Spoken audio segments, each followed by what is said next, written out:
The Weight They Never Carried, Professor Jason Arday and the Cost of Being Exceptional While Black. There is a particular kind of grief that has no name yet, and it is the grief of watching a story you needed to be true come apart in public. For years, Jason Arday's life was told to us as a parable. A black boy from Clapham, born to Ghanaian parents, diagnosed with autism and global development delay, unable to speak until 11, unable to write or read until 18, who went on to become the youngest black professor in the history of the University of Cambridge. It was held up, and rightly so, as something extraordinary. It was also, we should be honest, held up as proof that the system works if you are exceptional enough, disciplined enough, grateful.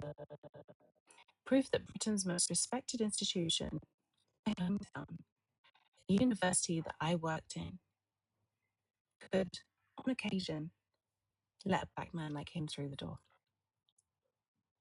In August 1996, that door slammed shut, or that's what it felt like. Following months of allegations of plagiarism in his doctoral thesis and published work, of contested claims that have been disproved, about honorary appointments and biographical details, Cambridge opened a fresh investigation into his qualifications and career. Professor Arday resigned his professorship and his fellowship at Jesus College with immediate effect, saying the scrutiny had become more than any person should reasonably be expected to endure. We know the story, right? He denies wrongdoing. The investigations are unresolved. None of that is settled, and when the dust settles and the trends start to shift and conversations move on, those complicit in his death will probably find safety and distance in time to continue the racially motivated pursuit for the downfall of his honour. We can't let that happen. We have to grieve and then prepare our armour, because I truly don't believe that this is over. Racism does not only look like exclusion, it also looks like inclusion on condition. The condition being that you exude nothing but greatness, always. That you become not a man, woman, or child with a career and a body of work, and inevitably mistakes, but a symbol who isn't permitted to be anything less than a miracle. Arday's story was pursued hungrily by a media and an academia that loves a redemption arc starring a black protagonist, precisely because it lets institutions point to one man and say, see, we're not what you think we are. That is a heavy thing to ask a single human being to carry. It is a kind of theft of ordinariness, of the right to be flawed without being destroyed, of the private struggle that gets narrated back to you as public inspiration, whether you consented to that framing or not. It's always promote black excellence and aspire to nothing less. What about the mediocre? Why can the average mediocre white person be held to higher regard because of their ancestors' proximity to the sun? I feel grief for that theft, regardless of what the investigations ultimately find. I feel loss for what it means when a story this singular becomes the vehicle through which an entire institution absolves itself of its wider, slower, more mundane failures to black staff and black students who will never be professors, never be exceptional, never be profiled, and who needed the institution to change for them, not the one man extraordinary enough to make headlines. I feel grief for a man I never knew. I feel guilt and anger for those I expected more from, for feeling they had a right to be judge and jury. I am hurt. I am angry. And the world is still turning. And I feel gratitude, still, for the actual substance of his work. Years spent as a trustee of the UK's leading race equality think tank, advising governments and parliaments on anti-racism strategies.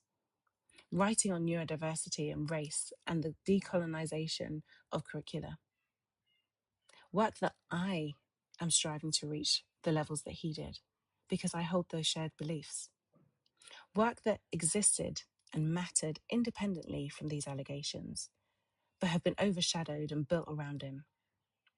His name, his legacy. Gratitude does not require sainthood. It requires that the work was real and that it moved something forward. That much I can hold on to without needing the rest of the story. Excellence is not the point. It was never supposed to be the point. Here's the argument that I want to make plainly. Black excellence should not be the currency which Black humanity is negotiated. The moment we require a Black person to be the youngest, the first, the most inspiring, the most extraordinary, before their dignity is considered non-negotiable, we've already conceded to the racist premise that ordinary Black lives are not, on their own, worth protecting. A Black boy who never learns to read fluently, who never becomes a professor, who simply grows up, works an unglamorous job, makes ordinary mistakes, and is treated with ordinary human decency. That boy's humanity should never have needed Professor Jason Arday's CV to justify it. And this is where the second half of the injustice lives, the half that gets less attention than the celebration. While Black excellence is spotlighted, scrutinised, and as we're seeing in real time, sometimes torn down with the speed and public appetite that white mediocrity is simply never subjected to, ordinary Black mediocrity is villainised. A Black person who's merely average, merely struggling, merely unremarkable, is disproportionately read as lazy, as dangerous, as a drain, as deserving of suspicion in classrooms, in job interviews, in housing applications, in encounters with the police, in the split-second judgments that shape our entire lives. There is no redemption written for the ordinary. There is no media hungry for the story of a Black person who simply gets to be unremarkable and is left alone. This is precisely why anti-racism cannot be treated as an aspiration reserved for the moments when a Black person is incredible enough to deserve it. It cannot be a crown placed only on the exceptional. Anti-racism is not a reward system for Black achievement. It's a baseline requirement for Black existence, exceptional or not, guilty of academic misconduct or innocent of it, celebrated or forgotten. Human rights do not have a merit threshold. The moment we act as if they do, the moment institutions perform anti-racism only through their prize exhibits and abandon it entirely the second that exhibit becomes inconvenient, it reveals that what was being protected was never Black humanity at all. It was institutional reputation, borrowed against one man's exceptionalism and now being diminished at his expense.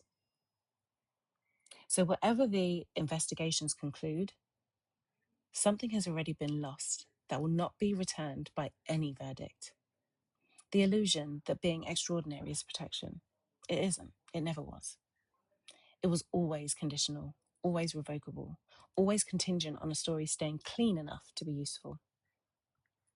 The task in front of us is not to find another Professor Jason Arday, to place on their pedestal, nor to abandon the real substance of the work that he did, simply because his story became complicated.